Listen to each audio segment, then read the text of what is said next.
할렐루야. 할렐루야. 한 주간도 잘 지내셨죠? 네. 오늘 우리가 함께 은혜 받으실 말씀은 누가복음 7장 18절로 35절 말씀인데, 말씀의 제목은 예수님과 세례 요한입니다. 오늘 말씀에는 특별히 우리가 잘 알고 있는 세례 요한의 이야기입니다. 세례 요한이 오늘 본문 우리가 읽으면서도 예수님이 하신 말씀으로 말한다면, 여자가 낳은 사람 중에서는 세례 요한이 뭐라고요? 가장 위대한 자였다. 그는 선지자였고 구약의 마지막 선지자로 예수님이 이 땅에 계시는 동안에 사역을 시작했고 또 마친 그런 사람입니다. 세례 요한은 우리가 왜 세례 요한이라고 앞에 세례를 붙였냐면, 예수님이 12제자 중에 요한하고 구분하기 위해서 그래요. 똑같이 이름이 요한 하니까 요한 하면 누군지 모르니까 세례 요한은 특별히 세례를 주었던, 물 세례를 주었던 예수님이 또 그 세례 요한한테 뭐예요? 물 세례를 받죠. 그래서 우리는 세례라고 하지만 침례교는 또 뭐라고 불러요? 그거를 세례라는 말 대신 침례 요한이라 이렇게 불러요. 네. 그래서 침례교가 아닌 분들이 들으면 또 뭐야? 어디서는 세례 요한이라고 하고 또 어디서 침례 요한이라는데 도대체 뭐야? 이제 같은 의미인데, 침례교는 세례를 받을 때 물에 완전히 들어갔다, 물속으로 완전히 빠져 들어갔다 나오는 그것을 침례라고 하고, 그것만 세례로 인정하는데, 실제적으로 뭐 장로교나 이런 데서는 물이 없을 경우 또 세례 주려고 하는 자리가 없을 때는 뭐예요? 그냥 물을 찍어서 집도자가 그 물에 들어갔다 나왔다는 의미하는 의미로 그냥 물을 이렇게 머리에다 이렇게 뿌려서 이렇게 간단하게 세례식을 하죠. 세례가 나왔는데, 지금 저희 아내하고 성경 공부하고 있는 베티라는 그 자매 한번 우리 예배 왔었죠. 집에서 지금 계속 공부를 하고 있어요. 지난주에는 자기가 세례를 꼭 받고 싶다고. 그래서 어떻게 받냐? 그래서 이제 말씀 공부 계속하고 예수님을 영접하고, 그리고 나서 확실하게 예수님이 구절하고 고백하고 또 그렇게 살겠다고 결심이 되면 이제 우리 목사님이 세례 줄 것이다. 그래서 우리 이 플로리다 좋은 점은요, 교회 내에 세례를 주는 세례탕이 없어도 여기는 바닷가라고 해요.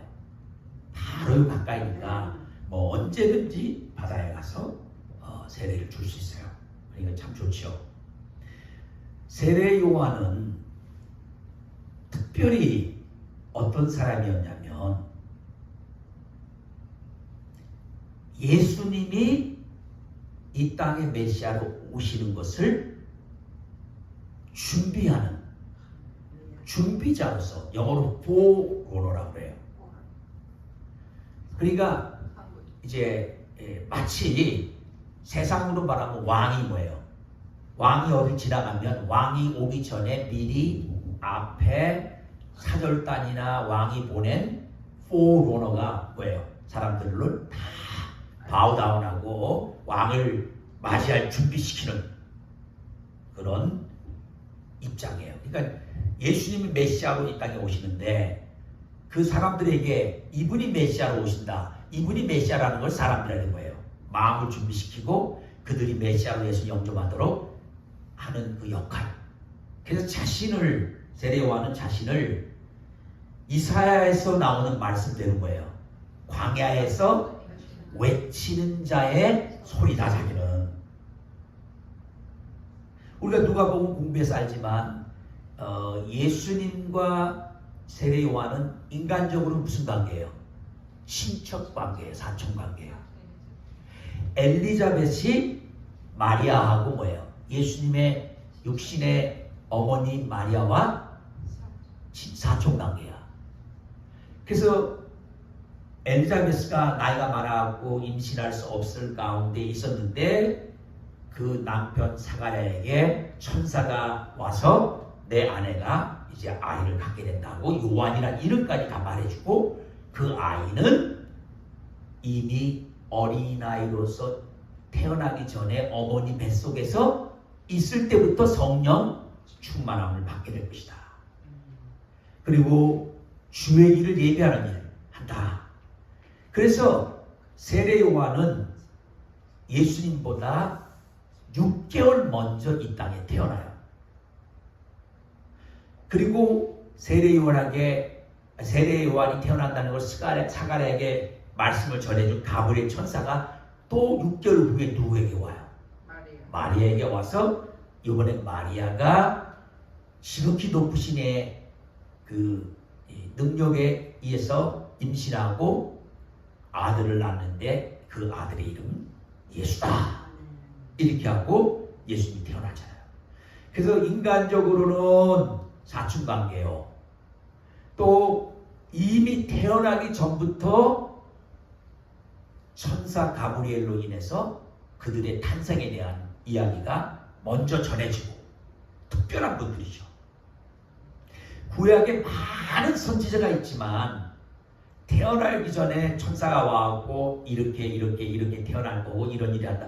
이렇게까지 자세하게 그렇게 말해줘서 태어난 예언자가 많지 않아요. 거의 없어요. 삼손은 그렇게 태어났어요. 삼손은.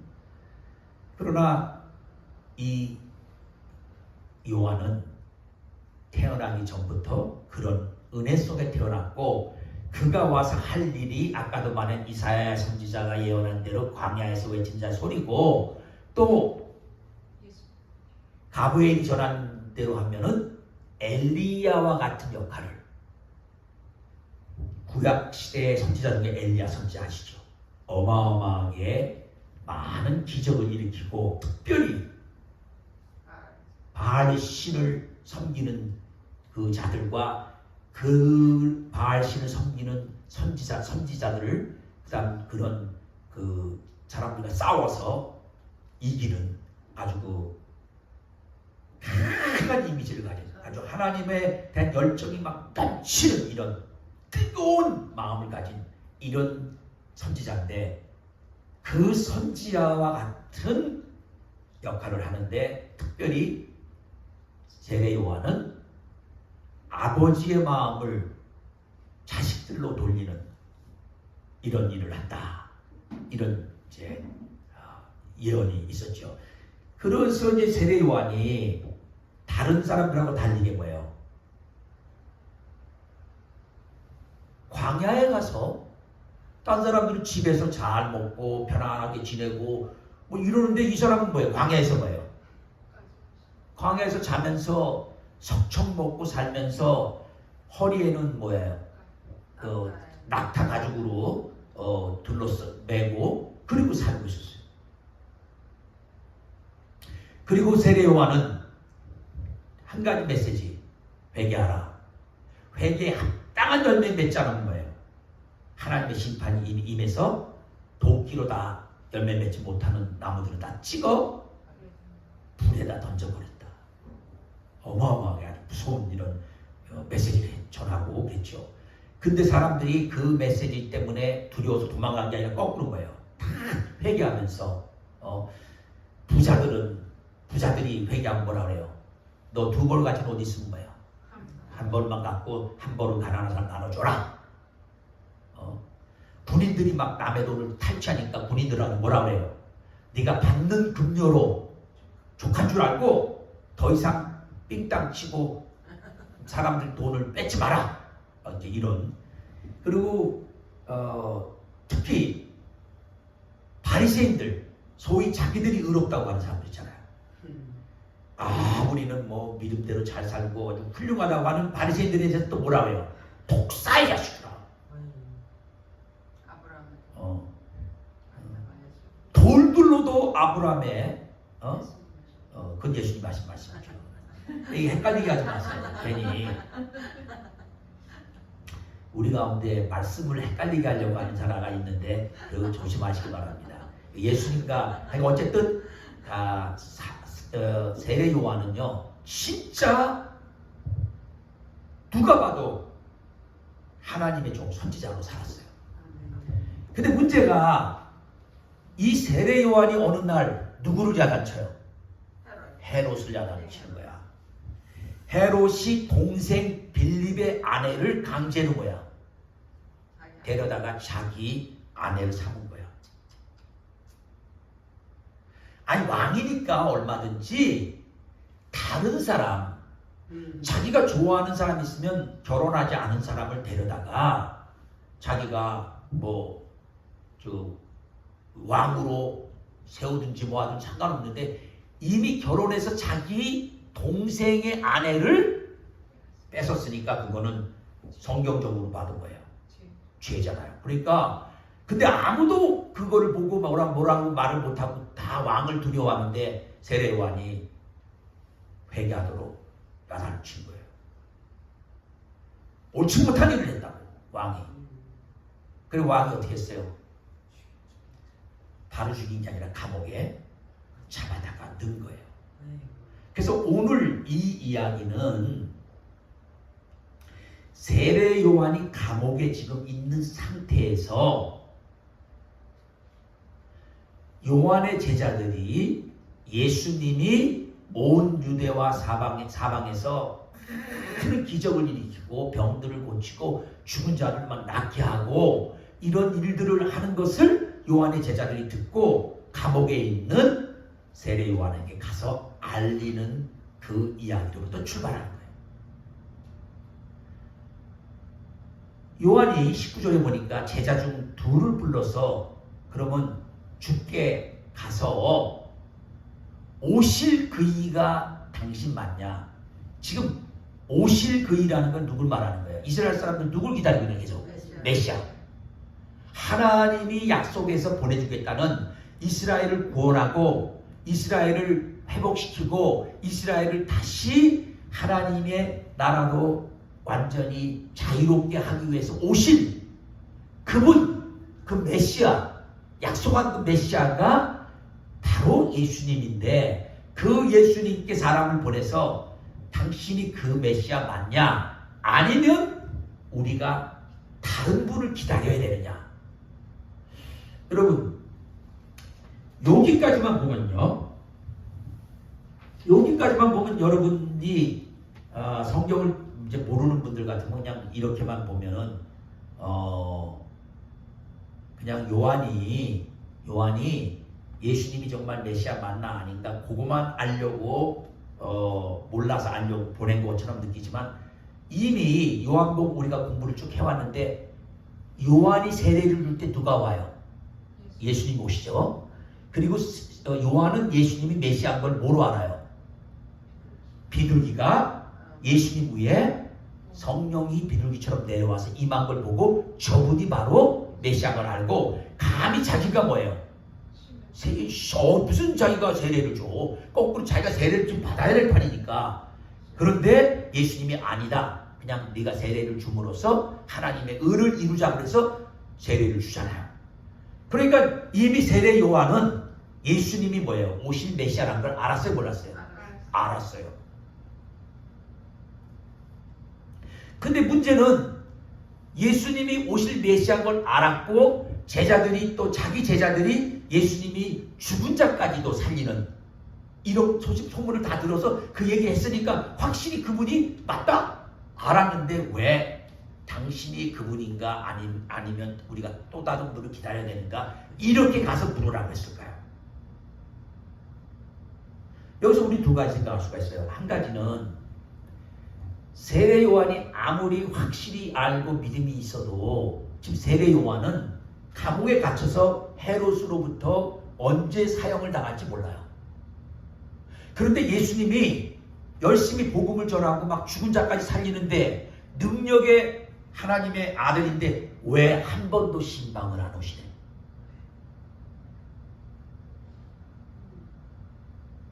여러분 세례 요한이 하나님의 종으로 부르심 받은 걸 뭐로 알았어요?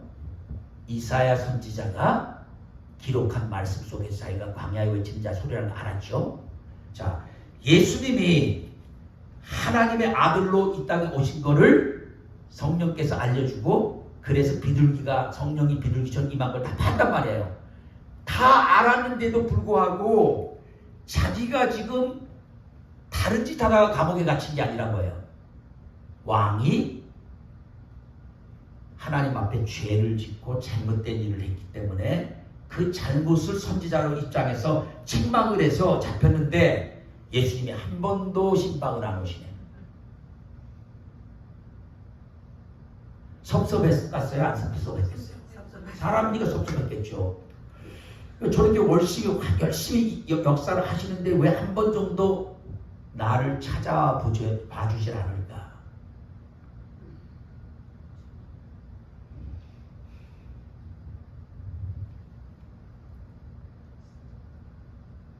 우리는요, 사실 다 이해 못해요. 아무리 다른 이유가 있더라도 제 마음 같아도 세례 요한은 특별하잖아요. 인간적으로도 아까 말했지만 사춘강대잖아요. 그러면 당연히 뭐 해야 돼요?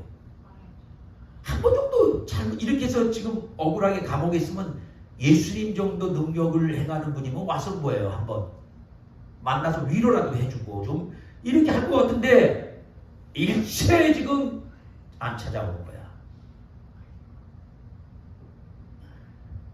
그러니까 우리가 알지는 못하지만요. 그렇다고 뭐 100% 섭섭해갖고 미쳤다 이렇게 말할 수는 없어요. 다만 마음속에 정말 오실 메시아 맞나?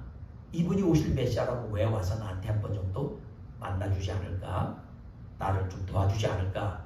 이 정도 생각했겠죠. 근데 그것뿐만 아니라 제가 볼 때는요. 요한이 자기 제자를 자기 앞에 와서 예수님이 무슨 일을 했다는 걸 말해준 그 제자들 중에 둘을 불러갖고 다시 보냈죠. 그리고 예수님이 진짜 오실 그분 맞나 알아보라고 했잖아요.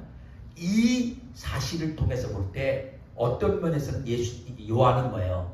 자기의 사명은 이제 감옥에 있으면서 이걸 끝났어. 대신 자기를 따르는 제자들이 누구를 알기를 원하는 거예요? 예수님을 알기를 원하는 거예요. 더 이상 자기에게 기대하고 자기가 나와서 다시 무슨 사역을 해서 자기 따르던 제자들이 자기를 통해서 무슨 역사를 행하는 여기에 관심을 두게 하지 않고 그 제자들이 이제는 예수님이 메시아니 그 메시아 된 분에게 직접 물어보고 오실 메시아인 걸 확인하고 그 예수님을 따르려고 자기 제자들을 도우려고 이렇게 했다고 봐요. 그 점이 더 강한 이해가 되는 부분이죠. 자, 이렇게 해서 그 둘이 와서 예수님께 오실 분 맞냐 아니면 우리가 다른 분 기다리냐 이렇게 했더니 예수님이요, 여기 한번 21절 보세요. 마침 그때 예수께서 뭘 했다고요? 질병, 고통, 악기 들린 자를 많이 고치시고 또 많은 맹인들을 보게 하고 또 이 사건을 두고 예수님이 이 둘 세례 요한이 보낸 이 두 사람한테 세례 요한한테 돌아가서 이렇게 말해주라고 하면서 뭐라고 하시냐면 22절 보니까 맹인이 보며 못 걷는 사람이 걸으며 나병 환자가 깨끗함을 받으며 귀먹은 사람이 들으며 죽은 자가 살아나며 가난한 자에게 복음을 전파했다. 아멘. 이렇게 예수님이 하신 말씀은요, 이 말씀 자체가 다 이사야서 35장 5절과 6절, 이사야서 61장 1절과 2절에 기록되어 있는 이미 이사야 선지자를 통해서 예수님이 오시기 전 600년에서 700년 전 다 하나님께서 오실 메시아가 어떤 일을 할 거라는 걸 예언한 그 부분의 말씀과 일치되는 일을 지금 하고 있다는 것을 예수님이 말해주는 거예요. 한번 이사야서 제가 35장 5절 6절 읽어드릴게요. 그때 맹인의 눈이 밝을 것이며 못 듣는 사람의 귀가 열릴 것이며 그때 저는 자는 사슴같이 뛸 것이며 말 못하는 자의 혀는 노래하리니 이는 광야에서 물이 솟겠고 사막에서 시내가 흐를 것입니다. 또 이사야서 61장 1절과 2절을 제가 여러분을 위해서 읽어드립니다. 주 여호와의 영이 내게 내리셨으니 이는 여호와께서 내게 기름을 부으사 가난한 자에게 아름다운 소식을 전하게 하려 하시고 나를 보내사 마음이 상한 자를 고치며 포로된 자에게 자유를 갇힌 자에게 노임을 선포하며 여호와의 은혜의 해와 우리 하나님의 보복의 날을 선포하며 모든 슬픈 자를 위로하는 이런 일을 이미 한다고 예언한 거예요. 자, 이 얘기는 예수님이 결국 이미 오실 메시아는 이사야를 통해서 이런 일을 하신다. 그러니까 이런 일을 하시는 분이면 이미 약속된 메시아다. 이거를 지금 말해주는 거예요. 요한복음 5장 31절부터 39절에 보면요, 예수님이 자신을 하나님의 아들이라는 것을 증거하는 이야기가 나와요. 여러분, 제가 아무리 여러분한테 나는 하나님의 종이다, 하나님의 종이다, 하나님이 택했다, 아무리 내가 스스로 말을 해도 내가 말한 것만 갖고는 여러분이 믿을 수 있어요, 없어요? 없죠. 그럼 뭐를 보고 제가 진짜 그렇게 말하는 것이 맞는다는 걸 여러분이 알기 시작해요. 바로 저를 통해서 하나님이 어떤 일을 하시고 계시는가. 지금 예수님이 요한복음 5장 30절 39절에서도 이렇게 말씀하시는 거예요. 사람들이 뭐 이렇게 얘기하고 요한이 자기에 대해서 증거하고 하나님의 아들로 왔다 아무리 얘기해도 그런 거 갖고는 사람들이 믿는 거에도 한계가 있고 증거에도 한계가 있다는 거예요. 그러면 예수님이 무슨 일을 이 땅에 있으면서 했는가? 그 하신 일, 그 사역을 보고 예수님은 하나님이 보내신 하나님의 아들 맞다 이렇게 말한다는 거죠. 여러분이 뭔 생각하는지 마음에 무슨 마음을 갖고 있는지 그거를 우리가 그 속에 들어가서 볼 수 있어요? 못 보죠. 그런데 나중에 여러분이 하는 행동을 보면 뭐예요? 저 사람은 말로는 나를 사랑한다고 했는데 다니면서 내욕을 엄청나게 했구만. 그러면 그 사람이 아무리 입으로 뭐 사랑한다 해서 그거 다 뭐예요? 거짓말이죠. 나를 해코지 하려고 하고 미워하기 때문에 그렇죠. 그러니까 우리 인간도 그 사람이 어떻다는 것을 확실히 알려면 그 사람이 행하고 그 행한 것으로 나타나는 열매, 이걸 보고 하는 거예요.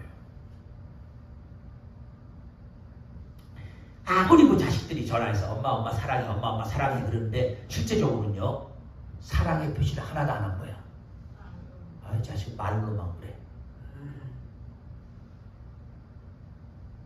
근데 엄마 사랑해 그러면서 뭐예요? 엄마 그건 먹으면 안 돼. 전화해갖고 또 뭐 먹었어 엄마? 왜 그런 거 먹었어? 그러고 행동을 하면 그건 뭐예요? 이 자식이 진짜 나를 뭐예요? 관심 쓰고 사랑하네. 자, 예수님이 이미 이사야 선지자를 통해서 약속한 지금 이 예수님이 하신 말씀에 나오는 맹인이 보고 못 걷는 사람이 걷고 나병한 자가 깨끗이 받고 귀 먹은 사람이 듣고 죽은 자가 살아나고 가난한 자에게 복음이 전파되고 이런 일을 하는 것은 바로 하나님이 보낸 약속된 하나님의 아들 메시아다. 아멘. 여기 예수님이요 요한의 제자들한테 이렇게 말해요. 22절 다시 한번 보세요. 너희가 가서 보고 들은 것을 요한에게 말하라. 자, 듣기만 하고 못 봤은 거야. 그런 얘기는 있긴 있는데 우리가 못 봤어요. 믿어져요, 안 믿어져요? 안 믿어져요. 그 직접 왔는데 그 예수님이 그 현장에서 귀머거리가 났고 맹인이 눈을 뜨고 절름발이가 다리가 나서 막 뛰고, 예? 죽은 자가 막 일어나고 가난한 자의 복음 전하는 걸 다 뭐해? 봤어. 그러니까 보고 들은 거 가서 전해줘라.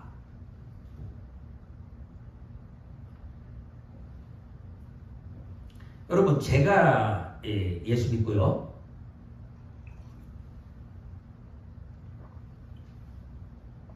소속돼서 일했던 제 대학생들 돕는 선교에서 다 뭐 전도도 하고 다 같이 하지만 그 중에 이제 그 하나님이 이 사람을 불러서 주의 종으로 쓰려고 한다는 것을 확인하는 몇 가지가 있어요. 그 뭘 것 같아요? 그 자녀를 통해서, 그 사람을 통해서 안 믿는 부모가 바뀌었다. 안 믿는 형제들이 변했다. 그리고 그 사람이 직접 전도했을 거야. 안 믿는 사람이 변하고 있다.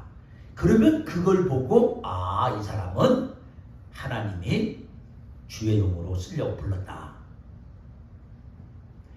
실제적으로 주의 종의 길을 가는데 믿지 않는 부모가 계속 계시면 그 길 갈 수 있어요? 못 가잖아요. 근데 이미 그 사람이 믿지 않는 부모를 전도해서 예수 믿게 해놓으면 그분들이 뭐예요? 우리 아들이 주의 종의 길을 가니까 밀어주고 도와주죠.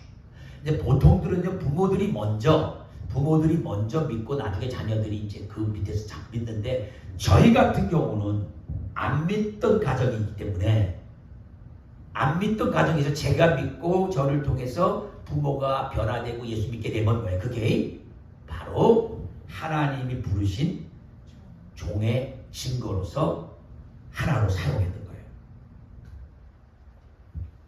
그러니까 중요한 건요, 하나님의 역사는 말에 있는 것이 아니라 뭐라고요?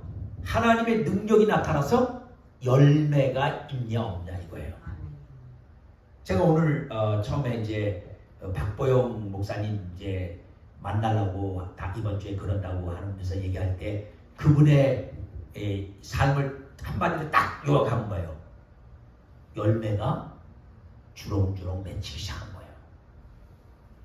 목사님의 아들로 할아버지부터 삼촌들까지 자기 아버지까지 온 땅 집안이 목사님인데 자기는 절대 하나님 살아계시지도 않고 안 계신다, 안 믿었던 그런 사람이었는데, 이런 그가 의사의 길을 가면서 돈도 많이 벌고 행복하게 사는 것 같다가 심장마비로 죽음을 경험하고 하나님이 그 가운데 그 병을 치료하고 불렀을 때 자신의 모든 걸 다 버리고 하나님을 불러서 하나님의 길을 가면서 하나님의 종이었다는 것이 자기 스스로도 깜짝 놀란 건 나중에 뭐예요? 열매가 맺혀지기 시작하니까.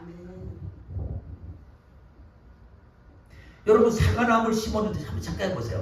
사과나무를 심었는데 5년이 돼도 아무것도 안 나오고 사과도 안 나오고 그러면 이거 사과나무 맞아? 10년이 됐는데 사과가 안 열려. 이거 사과나무 맞냐고. 결국 우리가 이거 정말 사과나무 만날 때 뭐 열매가 쫙 맺혀갖고 그 열매를 볼 때 맞다. 예수님이 이 땅에서 약속된 메시아로서 귀머거리, 눈먼 자, 절름머리 환자, 나병 환자, 죽은 자까지 살리고 가난한 자의 복음을 전하는 이 사역을 하심으로써 예수님은 하나님의 보내신 메시아, 하나님의 아들인 것을 증거해주고 있는 거예요. 아멘. 그래서 23절에 보니까 누구든지 나로 말미암아 실족하지 않은 자는 복이 있다. 결국은 예수님은 하나님이 보낸 이런 메시아고 이런 일을 하고 있는데, 이 예수님을 믿고 예수님 때문에 축복을 받아야 되는데 거꾸로 이 예수님을 믿지 못하고 이 예수님 때문에 실족을 하거나 하면 그 사람은 정말 아주 저주받은 사람이 되는 거예요.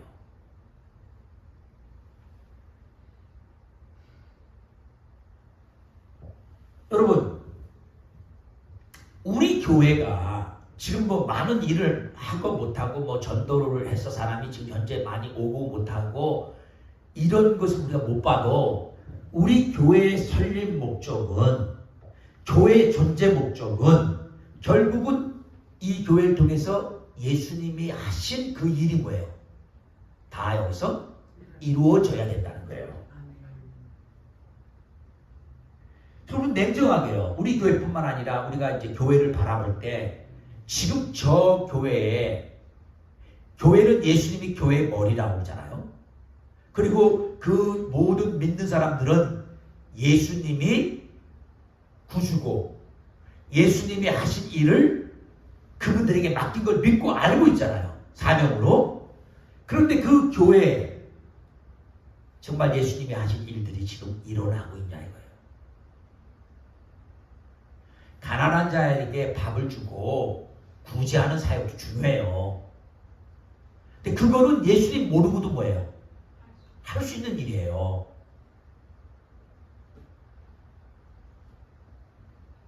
우리가 선교사들이 많이 나가 계시잖아. 아프리카 뭐 어디 다 나가서 가난한 사람들 먹이는 일 다 하잖아요. 계속 밥만 먹이고 물만 주고 거기에 예수님이 하신 저런 일들이 안 일어나면요. 사실은 뭐예요? 아니네. 뭐 자선사업하는 거네. 자, 그러면 여기서 또 우리가 그렇게 물어야 돼요. 여러분, 눈먼 자가 교회에 와요? 진짜 장님이 와요? 거의 안 와요. 많지도 않아요. 그리고 다리가 쩔뚝쩔뚝한 사람들이 많이 있어요? 뭐 별로 없어요. 정상적자는 더 많죠. 그 다음에 문둥병자 있어요? 뭐 거의 못 보죠. 죽은 자가 교회 와요? 그러면 이게 도대체 뭐예요? 이게 육신적으로만 꼭 눈먼 자, 육신적으로만 귀가 먼 자, 육신적으로만 다리가 저는 자, 육신적으로만 완전히 죽은 자가 아니라 이건 영적으로도 뭐예요? 영적으로 그런 데 속한 사람은 다 똑같은 눈먼 자예요. 여러분, 예수님이 하나님의 아들이고 하나님이 우리를 창조한 아버지인데 그걸 모르는 사람은 다 눈먼 자 아니에요? 눈먼 자예요. 그게 맹인인 거예요. 그러니까 이곳에 와서 영적으로 눈이 멀어서 하나님이 누구신지 예수님이 누구신지 성령님이 어떤 분인지 아무것도 모르는 사람이 말씀을 듣고 영적인 눈이 띄어서 아유 하나님은 나의 진정한 아버지고 나를 만드신 창조주가 되시고 예수님은 내가 지은 죄 때문에 대신 십자가에 죽으시고 예수님이 십자가에서 내 모든 죄를 용서하심으로 말미암아 내가 예수님 믿으면 내 죄도 다 용서됐다는 것이 깨달아져서 예수님이 구주라는 걸 알게 되고 성령께서 보이지 않지만 성령께서 내 속에 오셔서 나를 거쳐 삼아서 내 속에서 말씀하시면서 내가 하나님의 성전이 돼서 내 속에서 하나님께서 말씀하시고 역사하시는 이분이 성령님이구나. 그래서 내가 깨달았구나. 그러고서 알아지면 뭐예요? 그게 막 영적 눈이 뭐예요? 장님이었는데 띵인 거예요. 여러분, 김어머니 특징 못 듣는 거 아니에요. 자, 못 듣는데 진짜 기가 먹은 사람이 인류 전체 인구에 얼마 안 돼요. 그러면 뭐 귀머거리가 뭐 교회에 뭐 얼마나 와. 그러면 저 귀먹은 사람이 귀가 떠야 되는데 실제 귀먹은 사람이 뜨는 것도 뜨는 거고 여러분 안 들린다는 건 뭐예요? 하나님의 말씀이 뭐야? 안 들려. 예수님이 일어나! 청년에게 죽은 청년이 일어나 하는데 안 들려. 다 귀먹은 자들이에요. 아무리 여기서 목사님이 매주마다 설교하고 말하는데 뭐야? 분명 귀는 있긴 있는데 뭐야? 안 들려. 그래서 예수님이 비유 말씀할 때마다요. 귀 있는 자들은 들을지어다. 그러니까 영적인 귀가 있어야만 뭐예요? 듣는 거예요. 그러니까 여기 와서 처음에는 아유 목사님이 뭐 얘기하고 뭐 이러면 무슨 얘기를 하는가 아무것도 못 들고 그냥 친구 때문에 뭐 아는 사람이 오라 그래서 그냥 좋아서 왔는데 어느 날 이제 그게 들리기 시작한 거예요. 바로 귀 먹은 자 귀가 들린 거예요. 여러분 한번 생각해 보세요. 안 들리면 얼마나 답답해요. 저 뭐라고 하는데 하나도 안 들려. 안 들리는 사람 특징 또 뭘 못해요? 말을 못해요. 뭐 안 들리니까. 그 거의 귀머거리가 뭐예요? 벙어리랑 같이 가요. 그 답답함이 얼마나 크겠어. 여러분, 어린아이가 막 울다가도 자기를 사랑하는 엄마가 뭐야? 아가야 하고 이름 부르면서 울지 마 그런 거예요. 그 소리에 뭐야? 또 끝이요.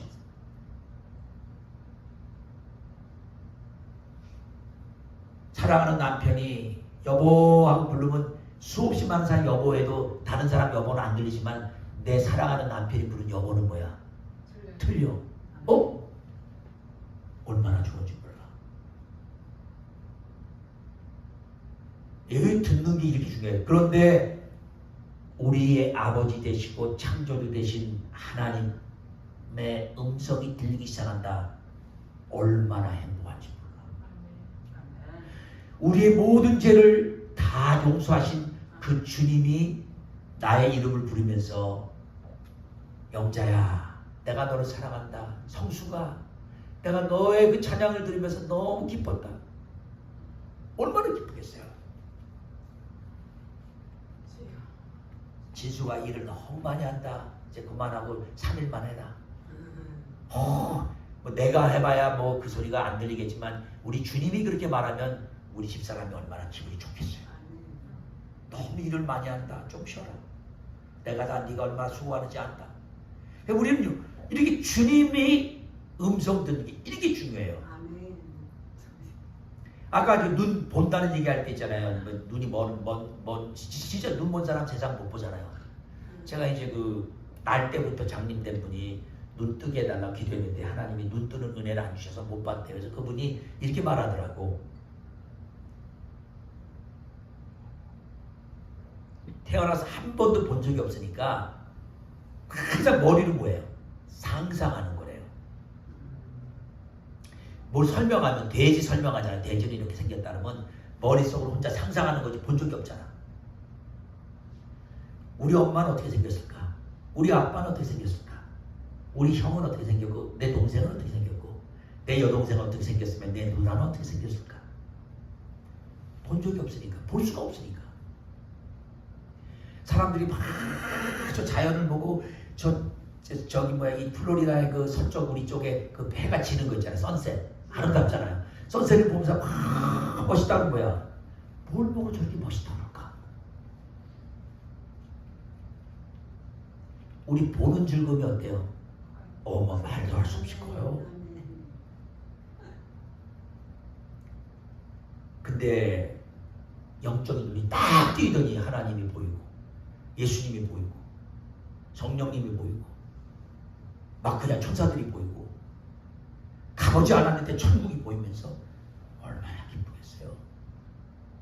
그러니까 예수님은 그런 일도 하시는 거예요. 그러니까 예수님은 육신의 눈만 뜨게 하는 것이 아니라 영적 눈을 뜨게 하고 그게 어디서 나오냐면요. 요한복음에 보면요. 뭐예요?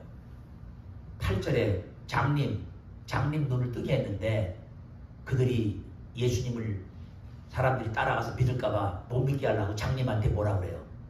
너의 눈을 뜨게 한 사람이 누구냐니까 예수라니까 아니라고 그래라.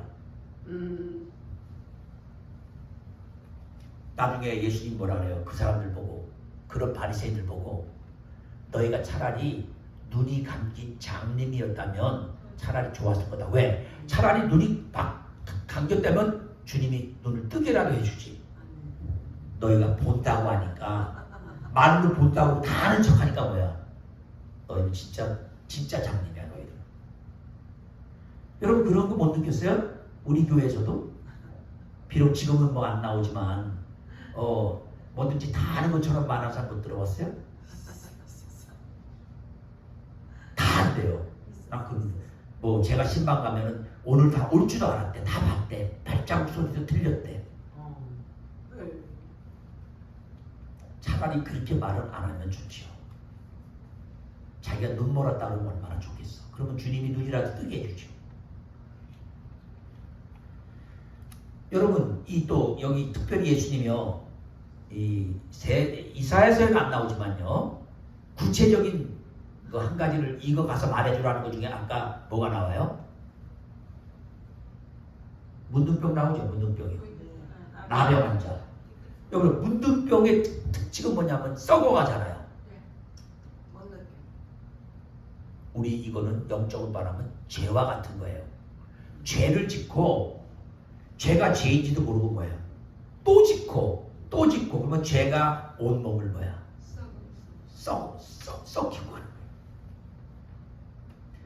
근데 예수님은 이 문둥병자가 막 썩어가는 걸 깨끗이 닦아서 새살을 주는 것처럼 예수님은 우리의 죄 같은 문둥병, 썩어가는 그 문둥병을 죄사함을 주심으로 뭐예요? 깨끗게 하시는 거예요. 아멘. 그 일을 위해서 예수님이 십자가에 당신이 돌아가셔요. 그리고 모든 눈먼 자든지 나병한 자든지 기먹은 자든지 죽은 자든지 이런 거 다 살리기 위해서 예수님은 뭐예요? 채찍에 십자가에 온몸에 찍히고 채찍에 맞고 그래서 그 사건을 이사해서 그가 채찍에 맞음으로 너희가 나음을 입었도다. 아멘. 그러니까 예수님이 이런 일을 해서 하나님의 아들인 걸 증거하는데 그냥 능력이 많아서 자기는 가만히 계시면서 마술하듯이 너 병나, 너 죽은 거 나, 너 눈 본 거 떠, 너 귀 뻥 뚫려, 너 다리 저는 거 뛰어다녀 뭐 이렇게 그냥 주님이 그냥 말만 떡떡 손가락질하면서 이렇게 하신 게 아니라 이 모든 걸 다 주님이 십자가의 고난을 통해서 온몸이 찢어지고 살이 떨어져 나가면서 죽으심으로써 예수님이 결국은 완성하신 거예요. 아멘. 그리고 예수 믿는 제자들에게, 예수 믿는 사람들에게 그 동일한 일을 하시도록 성령을 주신 거예요. 그러니까 우리를 통해서도 우리가 예수 믿는 증거는 다른 사람 영적으로 귀가 막힌 사람이 귀가 또 열리고 영적으로 눈이 먼 사람이 눈이 열리고 영적으로 가난해서 진짜 뭐가 복인지 몰라가지고 세상 것만 잔뜩 쥐고 있는 이런 사람에게 예수 그리스도를 아는 것이 정말 복이고 예수님을 아는 것이 진짜 축복이고 이 땅에다 쌓는 것이 아니라 천국에다가 하나 영원히 썩지 않는 천국에다가 쌓는 것이 진정한 부자가 되는 것이고 이런 것들이 깨달아지는 거예요. 그 사람은 완전히 새로워지는 거죠. 아멘. 제가 예수 믿기 바로 전에 군대에서 정말 이 마음속에 그 분노, 그 군대에서 그 막 어비주하고 사람들 괴롭히고 막 이런 거 보면서 더 이상은 내가 이제 내 인격적으로나 내 성격으로 참을 수가 없어서 다 죽이고 내가 자살을 해간다. 그거밖에 내가 할 일이 없어 보니까. 그럼 제가 배운 게 없어서 그래요? 아니에요. 아는 것도 많고 뭐 해도 소용이 없어. 이미 나는 영적으로 하나님과 예수님과 성령님 아무것도 모르고 인간적으로 그런 어두운 속에 들어가 있으니까 오직 할 수 있는 것이 뭐냐면 나는 다 죽이고 나도 죽는 거야.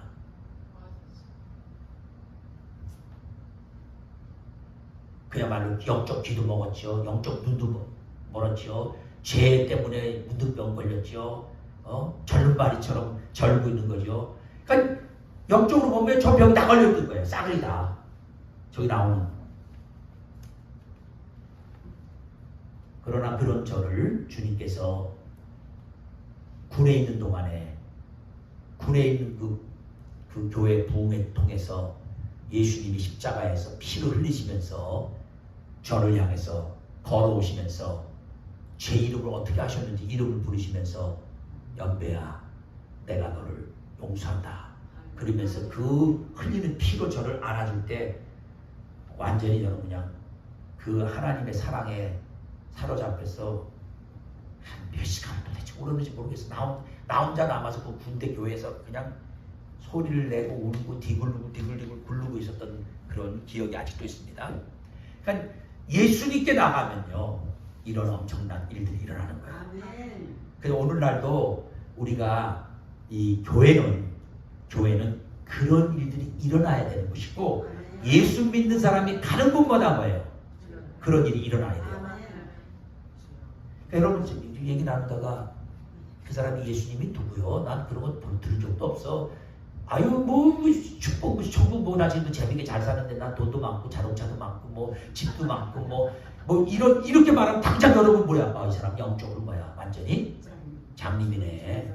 영적으로 완전히 귀가 멀었네. 그러면 여러분 불쌍히 여기는 거예요. 기도하면서 주님이 역사에서 그걸 깨달을 때까지 뭐예요? 계속 여러분이 말씀도 전하고 우리가 할 수 있는 방법들은요. 그 사람이 뭐를 좋아하는지를 알고 그 하나의 그 방법이죠. 그걸 매체로 만나서 사귀면서 얘기하면서 계속 그렇게 해나가야죠. 이 카톡으로 제가 이제 제 전화기를 우리 아내를 줘서 그 카톡으로 이제 옛날에 저를 알고 있는 사람들이 계속 카톡을 보냈는데 우리 집사님 날 보고 여보 누가 죽었대 그래요. 그 카톡을 모아왔대. 이제 아마 그 사람이 죽고 그 아내가 거기다가 이제 나한테 부고 이렇게 알려주려고 하는데 그분이 이제 59년생이니까 아직도 이제 62살밖에 안 됐다고 63세밖에 안 됐는데 제가 4년 전에 한국에 갔을 때 저를 이제 만나서 막 이렇게 대접을 하고 그랬던 분이 때문에 옛날 제자였어요. 옛날에 제자였는데 대학원 박사과정도 들어갔다고 뭐 굉장히 건강했던 분이에요. 근데 이제 너무 그 브로큰 패밀리에서 상처가 많았다가 예수님 만나고 이제 주님을 위해 살고 또 직장생활도 잘하고 뭐 회사도 만들어 사장도 하고 굉장히 활발하게 하고 전혀 아픈 데가 없던 분인데 돌아가셨다고 딱 연락이 왔어. 왜 돌아가셨을까? 내 느낌에 코로나 때문에 그랬나? 근데 뭐는 염려가 안 돼요. 예수를 잘 믿고 신앙생활 했던 사람이니까 뭐야. 그는 천국에 갔는데 뭐. 다만 남아있는 분들이 깜짝 놀래고 딸들이랑 결혼해갖고 지금 외국에서 사는데 얼마나 마음이 아프겠어. 아빠가 돌아가셨으니까. 그러니까 우리는요 예수를 정말 믿는 사람은 영적인 눈이 띄고 영적 귀가 열리고 또 절름발이가 아니라 막 열심히 뛸 수 있는 사람이 되고 하나님 기뻐하는 사람이 되고 그러니까 진정으로 부자고 진정으로 축복받은 거예요. 여러분 이거 가볍게 여기면 안 돼요. 정말 중요해요. 제가 아무리 어려워도요. 제가 아무리 신앙생활에서 어려워도 그 예수 믿기 전에 그 나의 상태 다 죽이고 나도 죽으려고 했던 그때 생각은 뭐예요? 그때보다는 행복하지. 그때는 아무런 소망이 없어. 그리고 그냥 죽음은 끝나는 데만 죽고 끝난다고 생각하고 지옥이 있는지 천국이 있는지도 모를 때니까요.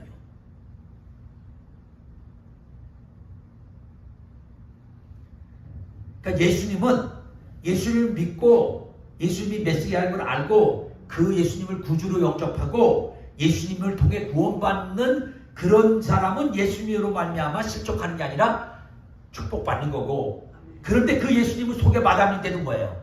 그 예수님을 난 모르겠다고 예수님이 뭐하는 사람이냐고 또 바리새들처럼 예수님이 뭐야 그냥 창기들하고 놀아나고 그냥 술이나 먹고 막 그냥 저런 먹고 자차는 놈들하고 놀아나는 아주 잘못된 사람이라고 이렇게 말하는 이런 사람들이 되면 다 예수님 이론에 숙적받는 거죠. 그래서 여러분 예수님 통해서 축복받으시고 또 예수님의 축복을 나눠줘서 여러분과 우리 교회가 정말 영적으로 또 실제적으로 또 죽은 자들이 살아나고 영적으로 죽은 자가 살아나고 영적으로 장립된 자가 눈을 뜨고 영적으로 귀가 먹인 자가 귀가 열리고 가난한 사람들이 다 이 복음을 통해서 살아나는 이런 역사의 길을 주님이 축복합니다. 아멘. 이제 예수님이 그 두 제자를 보냈어요. 예수님이 세례 요한이 보낸 주제라를 이렇게 말해주고 보냈어. 그리고 나서는요, 그 모여있는 무리들에게 요한에 대해서 설명해 주는 거예요. 너희가 뭘 보려고 광야에 나갔냐? 바람에 흔들리는 갈대나 보러 나갔냐? 아니죠. 당연히 그들을 나갔을 때 그때 그 광야에서 누가 뭐 했어요? 세례 요한이 회개하라고 말씀 전했잖아요. 그래서 이 사람들이 광야에 나갔던 거군요. 그런데 그 광야에 나갔던 사람이 25절에는 너희가 뭘 보려고 나갔냐? 부드러운 옷 입은 사람이, 화려한 옷을 입고 있는 사람이 거기 있겠냐 이거죠. 광야에 나가서 화려한 옷 입고 왕궁에 앉아 있어야 될 사람처럼 그런 옷 입은 사람 없잖아요. 그런 거 보려면 당연히 그런 사람 왕궁에 있다. 너희가 뭘 보려고 나갔냐? 26절에 선지자다 하니까 맞다. 그 자는 선지자인데 오히려 선지자보다도 훌륭한 자라. 아멘. 그러면서 27절에 이사야서 말씀대로 내 사자를 내 앞에 보내리니 그가 내 앞에서 내 길을 준비하려 한 것과 같이 이 사람에 대한 말씀이다. 이거는. 그러면서 여자가 낳은 자 중에는 요한보다 큰 자가 없다. 이렇게 훌륭한 사람이라도 지금 요한은 예수님이 옴으로써 구약시대의 모든 사역을 뭐예요? 끝낸 거예요. 그러니까 예수님이 등장하면 다 우린 뭐예요? 우린 다 뭐 해야 돼요? 뒤로 물러나야 돼. 그러니까 교회에서 예수님이 드러나야 되는데 어떤 사람이 드러나면 다 뭐했거든? 잘못되고 있는 거예요. 아멘. 그러니까 요한이 아무리 이렇게 훌륭한 자라도 감옥에 갇혔어도 예수님이 가서 구해내지 않는 이유는 뭐예요? 예수님이 이제 사역을 시작했기 때문에, 예수님 통해서 하나님 나라가 시작됐기 때문에, 예수님을 통해서 약속된 메시아로 오신 예수님을 통해서 하나님의 역사가 일어나기 때문에 세례 요한은 아무리 훌륭하고 그가 아무리 좋은 일을 많이 했어도 이제 그의 사역은 뭐예요? 끝이 났어야 된다는 거예요.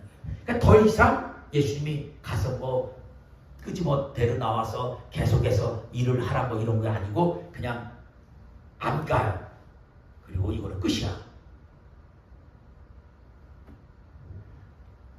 그런데 모든 백성과 세리들이 이미 세례 요한의 세례를 받은 자인데 이 말씀을 듣고 하나님은 의롭다고 하는데, 보세요. 백성과 세리들은 그 당시 종교 지도자들이었던 바리새인과 율법 교사들은 세례를 받아야 안 받아요? 세례도 안 받아. 그들 자신을 위한 하나님의 뜻을 뭐한 거예요? 그러니까 저버렸다는 거예요. 여러분이니까요, 하나님이 어떤 기회를 줘서 하나님의 일을 하나님의 종들을 통해서 할 때는요, 그걸 내가 안 해버리면 뭐예요? 하나님의 뜻을 뭐라고요? 저버리는 것이 돼요. 그런 시대의 그 모습을 뭐라고 이제 설명을 하는 거냐면요, 이 세대 사람을 뭐로 비유할까? 도대체 어떤 사람들이랑 이 사람들은 또 말해야 될까 했는데, 여기 32절부터 보니까 아이들이 장패에서 서로 앉아서 불러서 우리가 서로를 향하여 피리를 불고 그렇게 하는데 춤추지 않고 우리가 곡하여도 울지도 않는다. 이게 무슨 얘기냐면요, 실제적으로 애들이 이 당시 놀이하는 거예요. 얘네들이 앉아갖고 결혼식 하는 것처럼 흉내내고, 신랑 신부 입장 그러고 딴따라나 하고 잘 노래하고, 이쪽에서 장례식을 또 하는 거야. 야, 우리 이제 장례식 하면 막 우는 수정도 하고 막 이런 이제 놀이터에서 이런 것들을 하고 있는데, 자, 피리를 불어서 누가 죽었기 때문에 슬픈 걸 하면 그거에 대해서 뭐 해야 돼요? 같이 곡하면서 반응을 해야 되는데 아무런 반응이 없는 거예요. 피리를 불면 춤을 춰. 곡하면 울어. 피리 추면 춤춰야 되는데 안 했어. 곡하여야 되는데 울지도 않아. 예? 그러니까 옆에서 예를 들어서 흥을 돋구면 그거에 따라서 흥을 맞아야 되는데 그것도 안 해. 아무런 반응이 없어. 그런데 그러면서도 불구하고 세례 요한이 와서 떡도 먹지 않고 광야에서 석청 먹으면서 메뚜기 먹으면서 막 회개하라는 메시지 전하고 포도주도 안 마셨더니 이 세례 요한을 또 이 바리새인들이 뭐라 그래요? 귀신 들렸다. 귀신 들렸으니까 저러지. 대신 또 예수님 오셔서 인자로서 예수님 와서 먹고 마시고 또 뭐 가나 한인잔치 가서 포도주도 건너 마시고 막 포도주도 만들어 주시고 또 세리하고 그 집에 가서 잔치하고 먹으니까 또 뭐라 그래요? 먹기를 탐하고 포도주를 즐기는 사람이요 세리와 죄인의 친구다 하고 비난하는 거예요. 그러니까 도무지 이 당시에 이들은 완전히 선한 걸 보면 선하다 하고 악한 걸 보면 악하다 하고 이렇게 분명한 반응들을 해야 되는데 뭐예요? 전혀 반응을 안 하고 반대로 살고 있다는 거예요.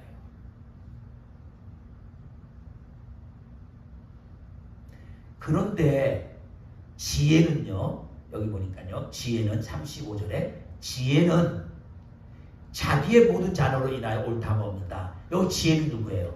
예수님 말해요. 예수 그리스도를 말해요. 자기의 모든 자녀는 뭐예요? 예수님을 제대로 믿는 사람들. 예수님을 진짜 믿는 사람들은 그렇게 하는 예수님이 뭐야? 옳다.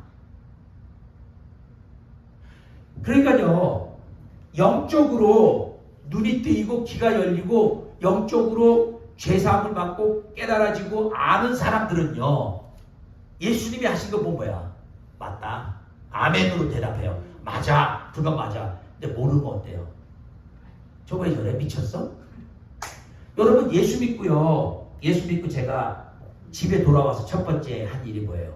제사 지내는데 옛날 같으면 그냥 뭐 옆에 서서 어른들 따라 제사하잖아요. 뻣뻣이 서서 이런 거 왜 지내냐고. 그 당시 우리 아버지 삼촌들 나를 쳐다보는 분이 뭐야? 이 새끼 미쳤네 이거. 이거 완전히 미친놈이 하나 생겼네. 무슨 소리 하는 거야? 근데 거기서 제가 막 큰 소리로 어디 조상신이 와 있냐고. 이게 뭐 하는 거냐고. 하나님은 우상 숭배하지 말아 그랬다고. 하나님만 살아계신 유일한 신이라고. 이 자식이 언제부터 예수를 믿었어? 이런 게 다 있어. 그래서 그거 화가 나고 그 다음부터 우리 아버지 바로 밑에 동생 큰 삼촌인 거예요. 따로 큰 아들도 아닌데 자기 집에서 자기가 이제 앞으로 제사 지낸다고. 미친놈이죠. 그러니까 예수 안 믿는 사람 눈에는 다 예수님. 근데 예수님 본 거야. 옳다. 잘하고 있는 거야. 그 다음에 대학을 졸업하고 우리 아버님이요 얼마나 많은 돈을 써서 등록비 다 대주고 그랬으니까 이제 돈 벌어다가 좀 아버지한테 효도도 좀 하고 그럴 줄 알았는데 뭐야 주의 종의 길을 간대. 하는 게 꼭 거지 새끼 같거든. 제가 있는 데 와서 선교사 훈련 받는 데 와서 보더니 이게 사람 사는데 맞나? 왜 예수 믿어도 해필이면 이렇게 믿어 왜? 예수 믿어도 좀 다르게 믿을 수 없어? 이제 또 예수 믿어도 뭐예요? 믿는 것까지 이제 할 수 없으니까 이제 뭐 어떻게 할 수 없으니까 그래. 그럼 예수 믿어도 꼭 이렇게 해야 되냐고.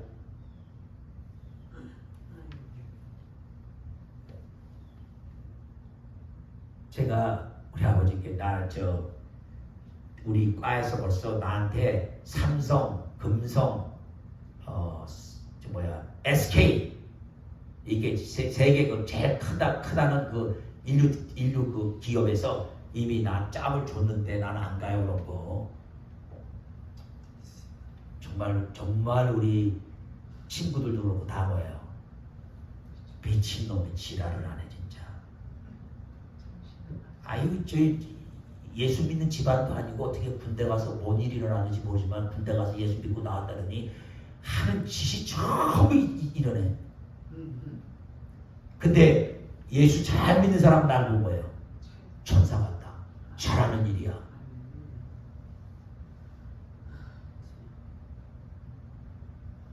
여러분 그러니까요. 예수님의 자녀 여기 지혜는 예수 그리스도를 말씀하시는데 그 예수님의 자기의 모든 자녀는 예수님이 하시는 걸 보면 다 옳은 거야. 맞는 거야. 아멘? 아멘. 어떤 사람이래요? 권사님 76세 뭐 편안하게 남편하고 미국 교회 가서 그냥 뒤에 앉았다가 예배나 드리고 오면 되지. 무슨 거죠? 사람도 없는 조그만 교회 가고 그냥 그 교회 섬긴다고 맨날 그냥 아유 뭐 꼭 그렇게 별나게 해야 돼요. 그렇게 안 해도 다 구원 받는데 좀 이상하네. 얼마든지 그럴 수 있죠. 조선중 집사 보고 아유 지금 피곤한데 그냥 짭을 2개 껴갖고 먹고 살기도 힘든데 뭔 그렇게 헌금을 하고 그래. 이거 하지 마. 안 해도 돼요. 이런 식으로 말할 수 있잖아요. 근데 예수님은 잘하고 있어. 아멘. 잘하는 거야. 아니야. 잘하고 있는 거야. 뭔 소리 하는 거야. 네가 지금 천국에다 막 쌓고 있네. 아멘. 천국에 네 은행 금고에 지금 막 돈이 퍽퍽 들어오고 있네. 여러분, 그러니까 이 정말 지혜 되신 예수님, 그분을 아는 분은요 세상 사람하고 달라요. 아멘. 세상 사람들이 보는 눈이 아니에요. 아멘. 저보고도 아유 여기 목사님 말씀도 열심히 잘 전하고 정렬이고 그런데 아직도 뭐 팔팔하네. 왜 그 시골에서 그러고 있어? 저좀 그대로 가지는 뭔 소리야? 하나님이 여기 불렀으면 여기 있는 거지. 아멘. 그러니까요. 이 세상 사람들이 눈으로 보는 것 같고 말하는 것들을 들으면 안 돼요. 아멘. 우린 모두 지혜이신 예수 그리스도의 자녀로서 그분으로 인하여서 그분이 하는 거 다 옳다고 하고 그분으로 인하여서 우리에게 주신 건 다 아멘으로 받아들이고. 아멘. 여기서 오늘 제가 말 않고 지금 살짝 껴넘었는데 다시 돌아가서 하나 얘기 나눠야 될 게 있어요. 마지막으로. 뭐냐면 28절에 보니까 요한이 이렇게 큰 자다. 여자가 낳은 자 중에서 요한보다 큰 자가 없다 했는데 그 다음 28절 뒤에 보니까요. 그러나 하나님의 나라에서는 극히 작은 자라도 그보다 뭐라고요? 크다. 자, 지금 뭘 강조하려고 그래요? 그러면 요한은 하나님 나라 안 갔나? 세례 요한은 갔잖아요. 그러면 이 얘기는 뭐냐면요. 구약의 위대한 선지자 뭐 아브라함 아니야 뭐 이삭 야곱 심지어는 우리에게 율법 이스라엘 백성 율법 중 모세할 것 없이 구약이 아무리 훌륭한 선지자라도 구약 전체 중에서 요한이 뭐예요? 제일 훌륭하대. 그럴지라도 이제 예수님을 통해서 예수 믿고 구원받는 사람이 가는 하나님 나라에서 뭐야? 극히 작은 자보다 뭐 그 다음에 그 얘기는 뭐냐면 예수님이 모든 역사에 뭐예요?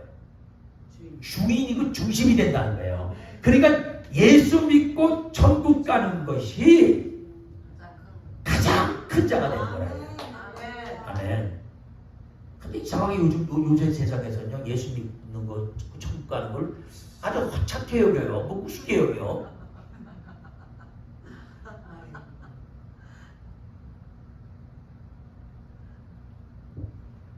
그 예수 진짜 믿고 천국 가는 그거를 몰라서 그러는 거예요. 세상에 어떤 것과도 바꿀 수가 없어요. 난 지난번에요. 지난주에 우리 지난주 월요일 날 장례식을 이제 퀸 엘리자베스 장례식을 하는데 진짜 세상에 세계 정상들이 다 오고 뭐 야, 이 세상에서도 영향을 주는 저 여왕은 저렇게 많은 영향을 받는데 그 자리와 그런 위치와 예수 믿는 위치 바꿀 수 있어요? 천만에 절대로 안 바꿉니다. 아무리 어렵게 살고 아무리 힘들게 살고 뭐 아무리 없어도 절대 바꿀 수 없어요. 하나님 나라에서 극히 작은 자, 이 땅에서 모든 사람이 물어보고 예수님이 여자가 낳은 자 중에 가장 큰 자라고 하는 요한도 하나님 나라의 극히 작은 자보다는 못하다는 거예요. 그러니까 예수님을 통해 구원받은 자들이 가장 위대하다. 아멘. 네. 아멘. 여러분 그런 자부심과 그런 확신 속에서 아멘. 믿지 않는 사람도 어떻게 해야 된다고요? 전도해야 돼요. 네? 그러니까 우리 교회를 데려오려는 목적으로 전도하지 말고요. 그 영혼을 사랑하는 마음으로. 아, 이 사람 다 성대 예수 모르는구나. 전도해야 돼요. 기도하기 시작해야 돼요. 그 영적 눈이 열리고 영적 귀가 뚫리고 그 영적으로 안지뱅이 같이 한쪽이 찌그러지고 잘 걷지도 못하는 게 똑바로 되고 영적으로 죽어갖고 살았지만 죽은 자 같은 게 살아나고. 네? 기도하겠습니다. 주님 감사합니다. 오늘은 좀 꺼주시고요. 세례 요한과 예수님을 통해서 예수님은 세례 요한의 그 위대한 점도 말하지